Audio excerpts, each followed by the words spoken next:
ఒకటి దేవుడు గట్టిగా చెప్పాలి. రెండు నిబంధనలు రెండు కొత్త నిబంధన పాత నిబంధన. మూడో తెలుగున దేవుడు లేచను. నాలుగు సువార్తలు మత్తయి సువార్త, లూకా సువార్త, యోహాను సువార్త, మార్కు సువార్త. ఐదు బుద్ధి కలిగిన కన్యకులు ఐదుగురు. ఆరో దినమున దేవుడు తన పోలుకు చొప్పున నరుని సృజించెను.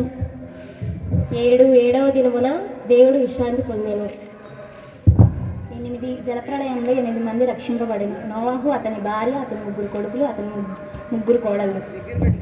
9 ఆత్మఫలములు 9 ప్రేమ, సంతోషము, సమాధానము, దీర్ఘశాంతము, దయాళుత్వము, మంచిదనము, విశ్వాసము, సాత్వికము, ఆశ నిగ్రహము. 10 ఆజ్ఞలు 10 నీ దేవుడైన యెహోవాను నేనే, నేను తప్ప వేరొక దేవుడు నీకు ఉండకూడదు. పైన ఆకాశం అందే కానీ, కింద భూమి అందే కానీ, భూమి కింద నేల ఎందే కానీ దేని విగ్రహమునైనను నీవు పూజించకూడదు, వాటికి సాగిలపడకూడదు. యెహోవా నామమును వ్యర్థముగా ఉచ్చరింపకూడదు. విశ్రాంతి దినమును పరిశుద్ధంగా ఆచరించాలి. నీవు దీర్ఘాయుష్మంతుడగినట్లు నీ తల్లిని నీ తండ్రిని సన్మానింపుము.